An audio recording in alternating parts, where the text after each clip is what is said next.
किसका है? गुजरात किसका है? बंगाल किसका है?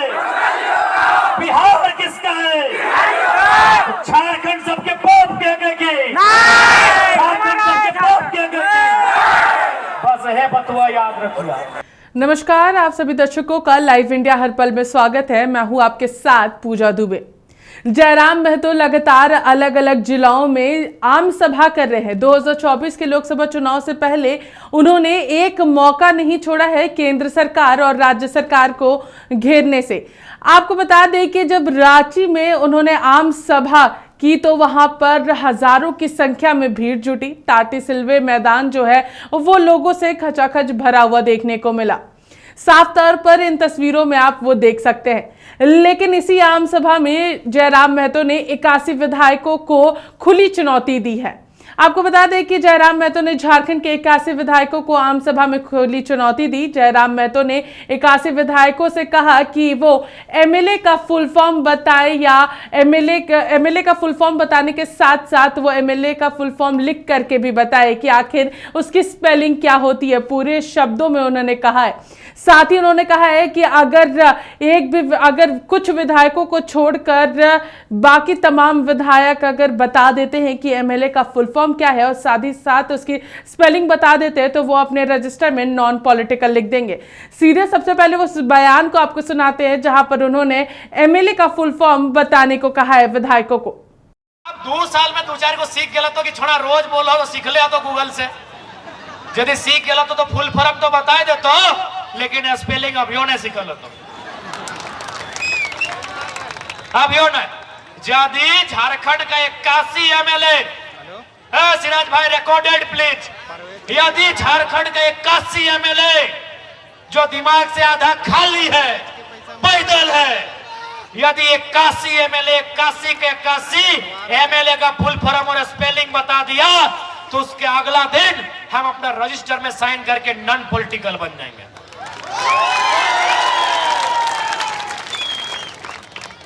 Recorded please, member of legislative assembly. Member के की व्यवहार है विष्णु? अरे हम की बताए, हमारे चेलवन बता देता तो MEMBR सदस्य लेजिस्लेटिव रे LEGIS LATIVE लेजिस्लेटिव यानी विधायिका।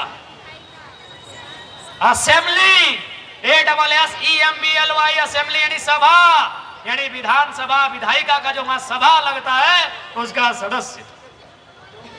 81 का 81 को बोलिए एमएलए का फुल फॉर्म स्पेलिंग बताए। जयराम कुमार महतो पूरे होश हवास के साथ ये वचन देता है हम लोग चुनाव नहीं लड़ेंगे और नहीं तो चुनाव लड़ेंगे भी और तुमको उखाड़ के फेंकेंगे भी। क्योंकि कहा गया है कि बुरे लोग अगर शासन करें तो फर्क नहीं पड़ता है साथियों। बुरे लोग अगर चोर डाकू गुंडा लोग शासन करें तो फर्क नहीं पड़ता है, लेकिन पढ़ा लिखा समझदार लोग अगर तमाशा देखे तो फर्क पड़ता है। इसीलिए लड़ेंगे, इसीलिए अभी भी लोकसभा में 6 महीना का और विधानसभा में साल भर का टाइम है। इन लोग फुल फॉर्म बता दे, नहीं लड़ेंगे। अब ये जनता को तय करना है। क्योंकि एक बात याद रखिएगा, डीसी से पंगा है, सेक्रेटरी से पंगा है, उससे पंगा लेने के लिए आपको एमपी बन के जाना होगा, दिल्ली में जाना होगा, तभी उससे पंगा होगा। नहीं तो इन लोग एक दिन लौट के ले जाएगा। इस बात को याद रखिएगा मेरे साथियों। और एक बात, जो लोग कहे बाहरी भीतरी, हम साफ कहेंगे ये कोई बाहरी भीतरी की नहीं है। क्योंकि भारत एक नेशन कभी नहीं था। जबरदस्ती मत कीजिए, भावनाओं से मत खेलिए। भले इसका नाम कभी आप हिंदुस्तान, भारत खंड, भारत वर्ष दिए होंगे, लेकिन एक टाइम किसी भी राजा का नाम हमको सुझाइए, हम नेशनल मीडिया में डिबेट करने के लिए तैयार। तो आप लोगों ने यहाँ पर उस बयान को सुना जहाँ पर खुली सभा में उन्होंने जो यहाँ पर तमाम विधायकों को चुनौती दी है। साथ ही साथ उन्होंने कहा कि ये सरकार तब तो नियोजन नीति बनाएगी जब यहाँ के 81 विधायकों को सही से नीति की स्पेलिंग लिखना और बोलना आता होगा। इसमें जो बड़ी ई की मात्रा और छोटी ई की मात्रा जो लगती है वो अगर सही ढंग से अगर तमाम विधायक बता दे तो वो 2024 के लोकसभा और विधानसभा में चुनाव नहीं लड़ेंगे। तो उनका साफ यहाँ पर कहना है कि एक आध विधायक को छोड़ करके नीति की सही स्पेलिंग कोई नहीं बता सकते। अगर बता देंगे तो वो 2024 में लोकसभा और विधानसभा का चुनाव नहीं लड़ेंगे। सीधे आप उस बयान को भी सुनिए जो उन्होंने आम सभा से 81 विधायकों को कहा है। लेकिन पढ़ा लिखा समझदार लोग अगर तमाशा देखे तो फर्क पड़ता है, इसीलिए लड़ेंगे। इसीलिए अभी भी लोकसभा में 6 महीना का और विधानसभा में साल भर का टाइम है। इन लोग फुल फॉर्म बता दे, नहीं लड़ेंगे। अब ये जनता को तय करना है, क्योंकि एक बात याद रखिएगा, डीसी से पंगा है, सेक्रेटरी से पंगा है, उससे पंगा लेने के लिए आपको एमपी बन के जाना होगा, दिल्ली में जाना होगा, तभी उससे पंगा होगा, नहीं तो इन लोग एक दिन लौट के ले जाएगा। इस बात को याद रखिएगा मेरे साथियों। और एक बात, जो लोग कहे बाहरी बिक्री, हम साफ कहेंगे ये कोई बाहरी बिक्री की नहीं है कि भारत एक नेशन कभी नहीं था। जबरदस्ती मत कीजिए, भावनाओं से मत खेलिए। भले इसका नाम कभी आप हिंदुस्तान, भारत खंड, भारत वर्ष दिए होंगे, लेकिन एक टाइम किसी भी राजा का नाम हमको सुझाइए, हम नेशनल मीडिया में डिबेट करने के लिए तैयार हैं। कभी भारत एक शासक का नहीं रहा है। भारत की खूबसूरती है क्षेत्रवाद, लोकेलिटी ही भारत की खूबसूरती है। यानी आप स्थानीयता को दरकिनार करके भारत की कल्पना नहीं कर सकते हैं। यही भारत का संविधान कहता है, India that is Bharat shall be a country of states. States का कंट्री है। अगर है हिम्मत तो जाइए वहां लिखिए, India that is Bharat shall be a country. क्योंकि कंट्री कभी नहीं हो सकता बिना राज्य को छुए।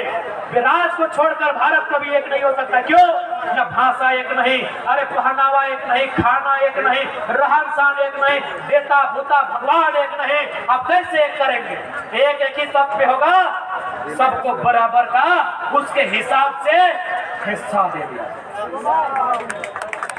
हम बिहार का हिस्सा में डकैती नहीं करेंगे, हम बंगाल के हिस्से में डकैती नहीं करेंगे। तो आप लोगों ने यहाँ पर जयराम मेहतो को उन दोनों चुनौतियों को सुना जो उन्होंने झारखंड के 81 विधायकों को दिया है।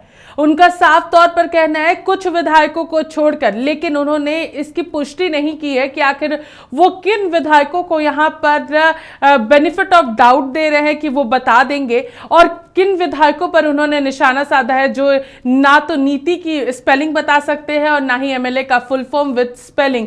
तो इसको लेकर के उन्होंने साफ नहीं किया है। और अब देखना यह है कि आखिर झारखंड के 81 विधायक जयराम मेहतो की इस बात को किस तरीके से लेते हैं। क्या वो इस चुनौती को स्वीकार करेंगे या फिर नहीं, ये तो आने वाला वक्त बताएगा, या फिर जयराम मेहतो की इस बात को वो नजरअंदाज कर देंगे। फिलहाल हमारे साथ इस कार्यक्रम में इतना ही। नमस्कार। नौजवानों, फिर से इनकलाब आया। ये इनकलाब जो निकला है आज सीनों से, ये इनकलाब जो निकला है हक के सीनों से, ये जुल्म के पर्दों को फाड़ डालेंगे, ये जुल्म के पर्दों को फाड़ डालेंगे, जुल्मी सरकार को उखाड़ डालेंगे। तुम लाख चला लो गोलियां, ये कम नहीं होंगे। गर्दन कटेंगे लेकिन कम नहीं होंगे। झारखंड की गलियों से एक आवाज आया है, उठो नौजवानों, फिर से इनकलाब आया है, इनकलाब आया है, इनकलाब आया है। आप साथ दीजिए, आप शासन को बदलिए, प्रशासन को बदलने का जिम्मा हम पे छोड़ दीजिए। अभी चर्चा होता है रांची की गलियों में, किसान सुनते हैं ये लड़का कुछ भी नहीं है, सो बोलता है ए वीडियो एडीसी एसीओ। ये लोग बन जाएगा तो क्या करेगा सर? तो हम एक ही लाइन बोलेंगे, जो ईमानदार है उनका हम लोग नमन करते हैं, वंदन करते हैं, लेकिन जो गद्दार है, जो राक्षस है, जो बेईमान है, उसको उसी की भाषा में उत्तर देंगे।